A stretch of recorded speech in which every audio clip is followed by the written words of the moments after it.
12 बजे सोकर उठने वाले, माफियाओं के सामने नाक रगड़ने वाले, दंगाइयों को अपने घर बुलाकर सम्मानित करने वाले, आजकल जिनकी हिंदू आस्था जाग गई है।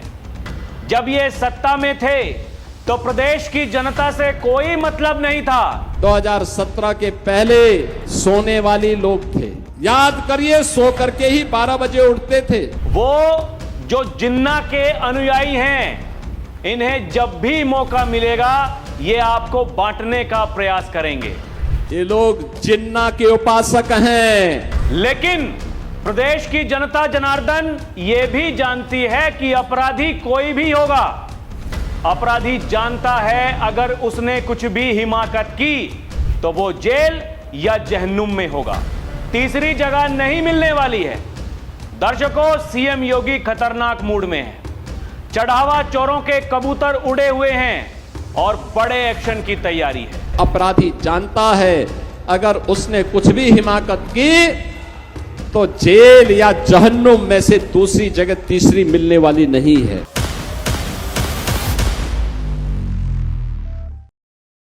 दर्शकों नमस्कार, डीएनपी इंडिया देख रहे हैं आप, साथ हूं मैं आपके राहुल चौधरी। योगी आदित्यनाथ एक तरफ लगातार ताबड़तोड़ जनसभाएं कर रहे हैं तो वहीं दूसरी तरफ अखिलेश यादव 12 बजे से पहले सोकर अभी भी नहीं उठ रहे हैं। योगी आदित्यनाथ हर सभा में एक ही बात कह रहे हैं। वो जो नए नए सनातनवादी हुए हैं, जो पहले समाजवादी हुआ करते थे, आज वो सनातनवादी हो चुके हैं। लेकिन इनकी ये हिंदू आस्था, ये सनातनी आस्था, ये आपको केवल चुनाव तक दिखाई देगी। उसके बाद में आप देखिएगा ये आपको कहां दिखाई देंगे। हाल तो जनता इनका वो हाल कर देगी जो 2017 में भी नहीं हुआ था।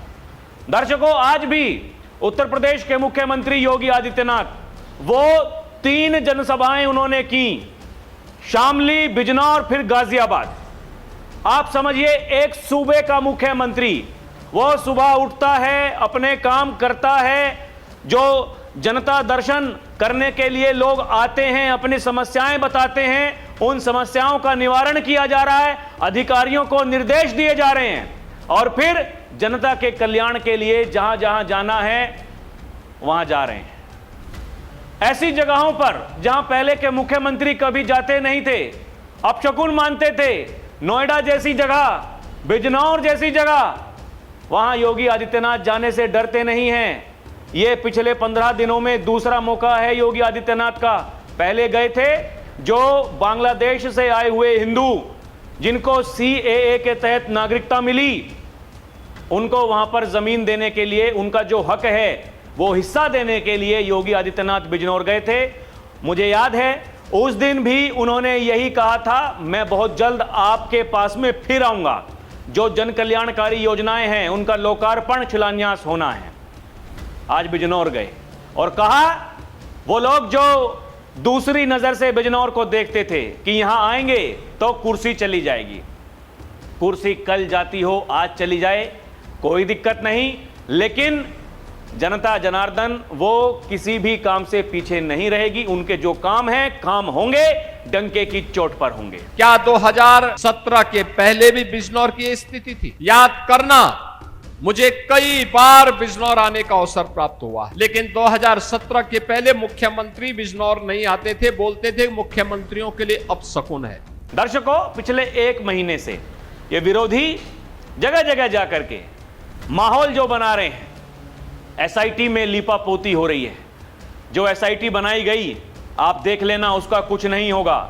आप देखिए एसआईटी का पहले दिन से जो काम करने का तरीका है, तब से लेकर के आज तक आप देखिए, पहले 15 दिनों का समय दिया गया था। उसके बाद में एसआईटी को कुछ सबूत मिले, उन्होंने कहा बाबा से, बाबा और समय चाहिए। बाबा ने कहा ठीक है लीजिए समय, लेकिन दूध का दूध, पानी का पानी होना चाहिए। 15 दिनों का समय बीत गया।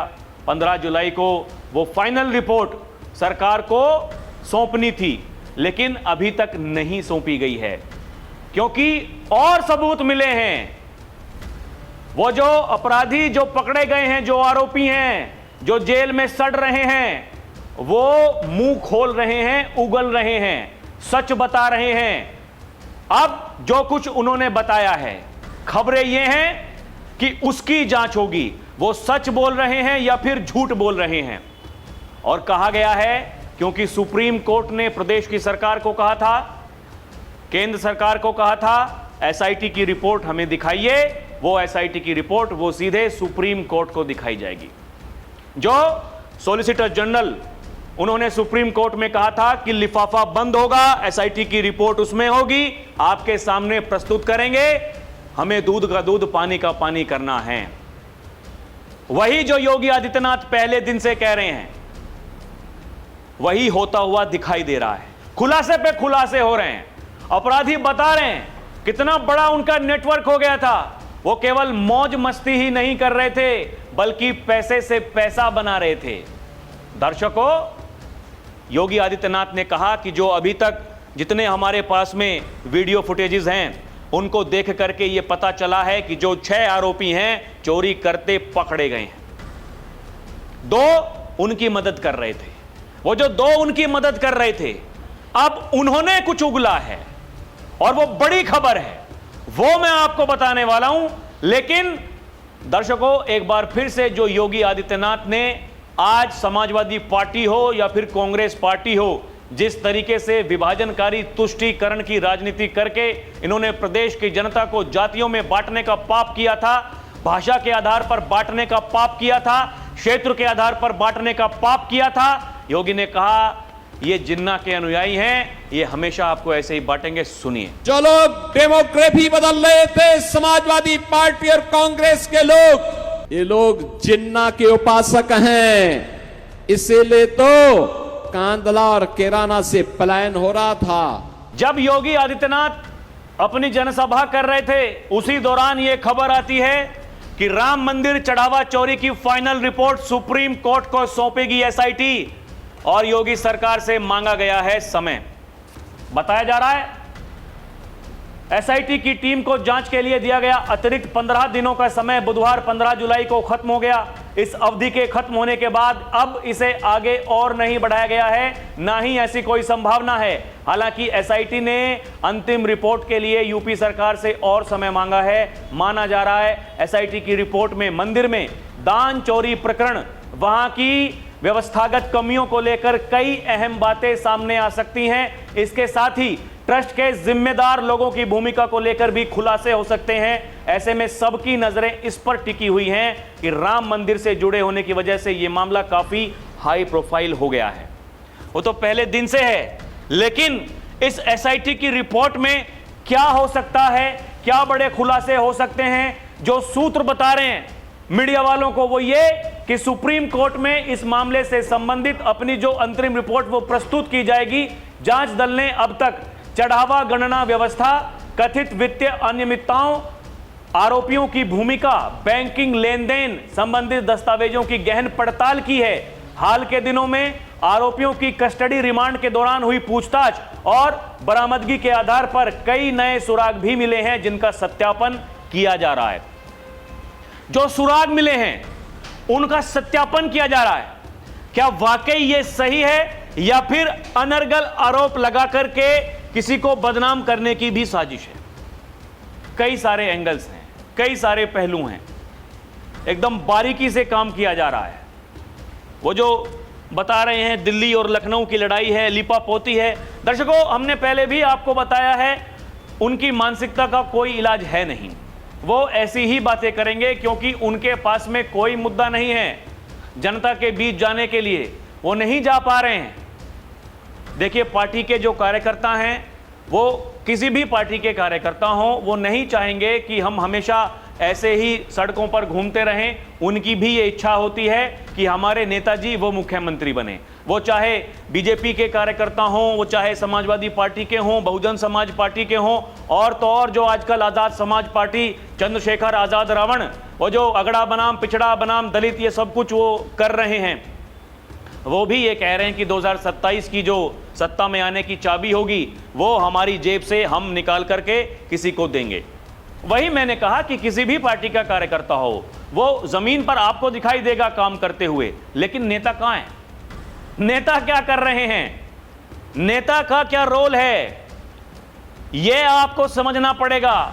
कौन नेता क्या कह रहा है, कौन नेता क्या कर रहा है, लोग कितना भरोसा अपने नेता पर कर रहे हैं। वर्तमान के मुख्यमंत्री हैं और जो पहले के मुख्यमंत्री हैं, उनके काम को देखेंगे लोग कि भैया उन्होंने अपने समय में क्या किया था। ये जो वर्तमान वाले हैं ये भी डंका पीट रहे हैं कि देखिए हमने 10 सालों में उत्तर प्रदेश को उत्तम प्रदेश बना दिया है। तो लोग सोचने को मजबूर होंगे कि भैया उत्तम प्रदेश अगर बनाने की बात हो रही है तो क्या क्या काम हुआ है। वही काम बताने के लिए पार्टी के कार्यकर्ताओं को बूथ लेवल तक भेजा गया है। वो अपना काम कर रहे हैं। जिनको नहीं समझ में आ रहा उनका कोई इलाज नहीं। दर्शकों, एसआईटी की रिपोर्ट से नया मोड़ एक आया है। मैं फिर इस बात को कह रहा हूं, वो जो एसआईटी को लीपा पोती बताते हैं लोग, ट्रस्ट ने पहले ही बरामद कर लिए थे करोड़ों रुपए। जांच एजेंसी से छुपाई गई बात। राम मंदिर चढ़ावा चोरी में एसआईटी की रिपोर्ट से आया नया मोड़।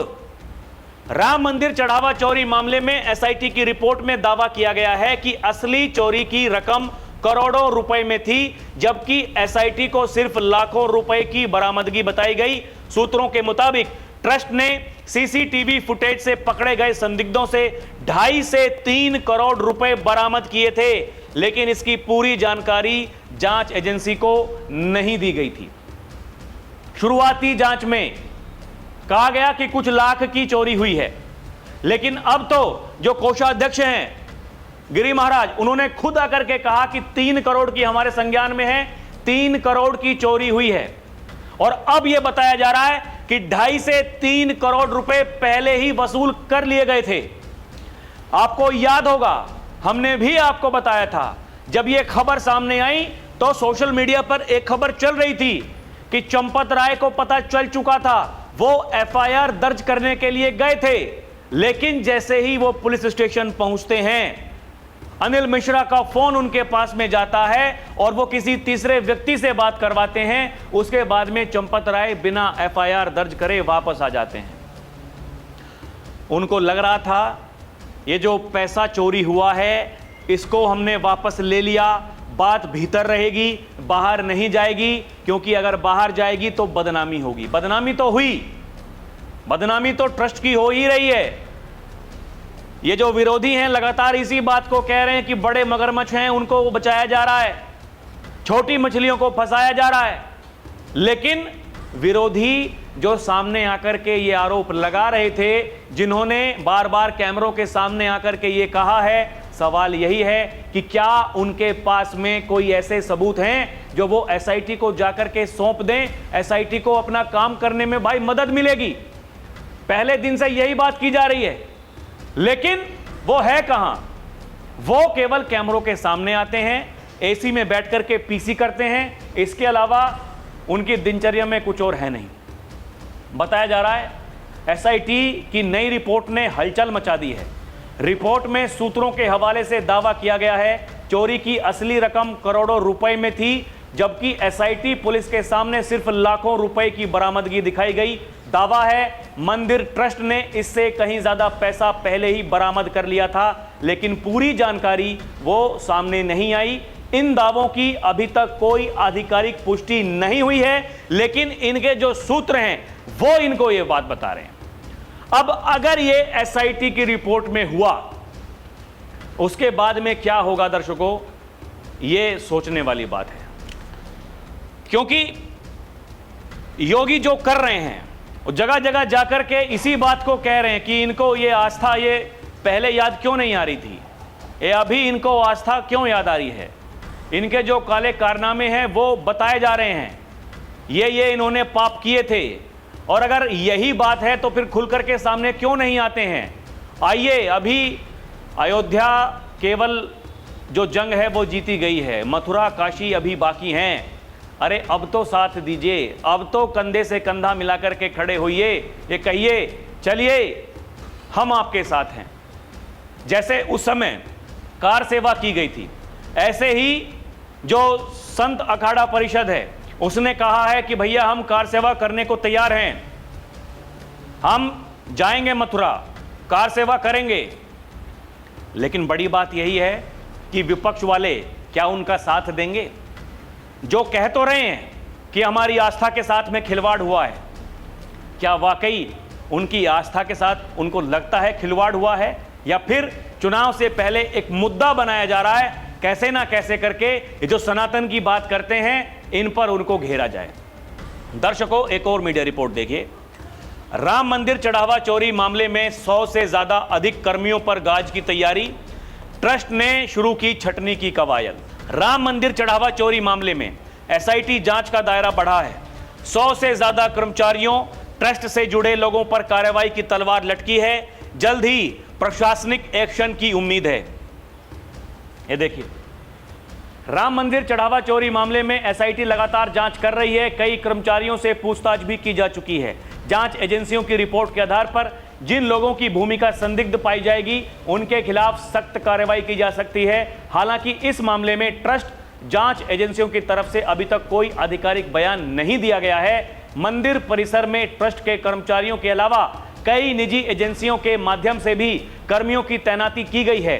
सुरक्षा, कार्यालय संचालन, लॉकर, अन्य सुरक्षा व्यवस्थाओं का जिम्मा एसआईएस और बीपीआईएस एजेंसियों के पास है। वहीं साफ सफाई का कार्य बीबीजी एजेंसी, अन्य सेवाओं के लिए यूनिपॉइंट जैसे एजेंसियों के कर्मचारी तैनात हैं। जांच के दायरे में आए अधिकांश कर्मचारी इन्हीं एजेंसियों से जुड़े बताए जा रहे हैं। श्रद्धालुओं की सहायता के लिए पीएसएनपीएस नामक निजी फर्म को जिम्मेदारी दिए जाने की बात सामने आई है। आरोप है कुछ एजेंसियों में ट्रस्ट से जुड़े लोगों की सिफारिश पर नियुक्तियां की गई थीं। एसआईटी इन पहलुओं की भी जांच कर रही है।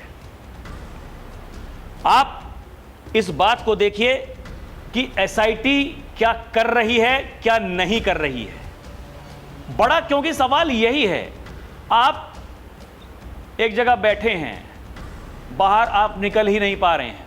जो लोग आज तक अयोध्या गए ही नहीं, जो रामलला के दर्शन करने के लिए गए ही नहीं, उनको अयोध्या के बारे में इतना सब कुछ कैसे पता चल गया, यही बड़ा सवाल है। घूम फिरकर बात वहीं आ रही है। आखिर चुनाव से पहले ही ऐसा क्या हुआ? एकदम से कोई बात सामने आती है, एकदम से उसको बड़ा मुद्दा बनाया जाता है, और जिन लोगों को यह लगता है कि उसको मुद्दा बनाने से आप प्रदेश की जनता को अपनी तरफ कर लोगे, क्या वो कामयाब हो पाएंगे क्या? इसी के लिए एसआईटी की जांच हो रही है। उन्हीं को जवाब देने के लिए एसआईटी लगातार ये जो नए नए खुलासे कर रही है, जो मीडिया रिपोर्ट्स में छप रहा है, ये कोई साधारण बात नहीं है। बताया जा रहा है ये टिन्नू यादव निकला ठेकेदार। टिन्नू यादव ठेकेदार है। पत्नी पूनम के नाम पर चला रहा था कंस्ट्रक्शन कंपनी। एक साल में छापे 47 लाख रुपए। पढ़िए, राम मंदिर चढ़ावा चोरी मामले में बड़ा खुलासा हुआ। चंपत राय का ड्राइवर टिन्नू यादव बड़े वाला खिलाड़ी निकला। उसने पत्नी के नाम से कंस्ट्रक्शन कंपनी खोलकर रखी थी। इससे पहले सामने आया था कि टिन्नू यादव ने शेयर मार्केट में पैसे लगाए थे।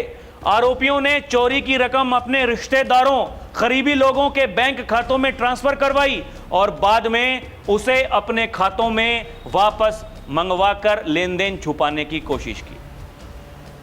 आप ये देख रहे हैं दर्शकों, ये क्या है? और जो 8 आरोपी पकड़े गए हैं उनमें से केवल टिन्नू यादव का नाम लेकर के अखिलेश यादव वो अखबार की कटिंग क्यों अपने सोशल मीडिया पर लगाते हैं? और टिन्नू यादव जो सरगना बताया जा रहा है, सबसे जो खतरनाक खबरें आ रही हैं वो टिन्नू यादव को लेकर ही क्यों आ रही हैं? कभी शेयर बाजार में पैसा लगाना, कभी पत्नी के नाम पर एक कंस्ट्रक्शन कंपनी खोल देना। अरे कोई साधारण बात है? दर्शकों, राम मंदिर चढ़ावे की चोरी के मामले में जैसे जैसे जांच आगे बढ़ रही है वैसे वैसे बेहद चौंकाने वाले और सनसनीखेज खुलासे हो रहे हैं। पुलिस जांच में पहले यह बात सामने आई, आरोपियों ने राम मंदिर के चढ़ावे से उड़ाई गई रकम को सिर्फ ऐशो आराम में खर्च नहीं किया, बल्कि उस काली कमाई को बढ़ाने के लिए बकायदा उसका पूरा वित्तीय नेटवर्क तैयार किया था। यानी कि चोरी किया हुआ पैसा शेयर बाजार में भी लगाया गया था। महल खड़े कर रहे हैं, घर बना रहे हैं, और घर पर लगाया है, चस्पा किया है नोटिस बुलडोजर चलाने के लिए बाबा की टीम ने। ये जिनको नहीं समझ में आ रहा है, जो मुगालते में हैं, वो कुछ नहीं हो सकता दर्शकों। इसलिए योगी आदित्यनाथ ने फिर कहा 12 बजे सोकर उठने वाले, माफियाओं के सामने नाक रगड़ने वाले दंगाइयों को अपने घर बुलाकर सम्मानित करते थे। जनता के लिए इनके पास फुर्सत ही कहां थी, और आज ये हमें उपदेश देते हैं। सुनिए तो। बहनों और भाइयों, 2017 के पहले सोने वाली लोग थे। याद करिए, सो करके ही 12 बजे उठते थे, 2 बजे तक तैयार होते थे, 5 बजे फिर जिम में चले जाते थे। तो जनता के लिए कहां उनके पास फुर्सत थी? जनता के लिए फुर्सत नहीं थी। ये लोग माफिया के सामने नाक रगड़ने वाले लोग थे। दर्शकों, बाबा ने कहा कि 2017 से पहले जो अराजकता का माहौल था, जिस तरीके से माफिया गुंडागर्दी करते थे, वो गरीबों के हकों पर डकैती डालते थे, अपराध अपने चरम पर था। आज अपराधी को पता है, अपराध करोगे तो भुगतोगे, या तो जगह जेल में होगी या फिर जहन्नुम में होगी, कोई तीसरा स्थान नहीं है। सुनिए। मैंने कहा डर नहीं लगती? कहा नहीं, अब तो डबल इंजन की सरकार है, अपराधी जानता है अगर उसने कुछ भी हिमाकत की तो जेल या जहन्नुम में से दूसरी जगह तीसरी मिलने वाली नहीं है। दर्शकों, बड़ी बात यही है कि देश की जनता, प्रदेश की जनता, वो आपकी बातों पर कितना यकीन कर रही है। काम को होते हुए जो जनता देख रही है, जिसको पता है, अब जिन्होंने 2017 के बाद में जन्म लिया है तो उनकी तो बात अलग है, लेकिन जो पहले से उत्तर प्रदेश में रहते हैं वो बखूबी जानते हैं कि काम करने का तरीका क्या है।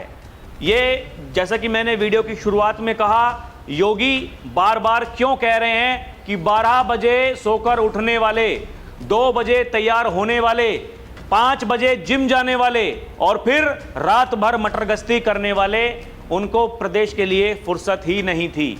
आज उत्तर प्रदेश, जो नया उत्तर प्रदेश है, इसकी दिनचर्या सुबह 4 बजे से उसकी शुरुआत हो जाती है। सुबह 4 बजे से विकास अनवरत आगे बढ़ रहा है, और जो लोग अपराध करने का सोचते भी हैं वो 1000 बार पहले सोचेंगे करूं कि ना करूं।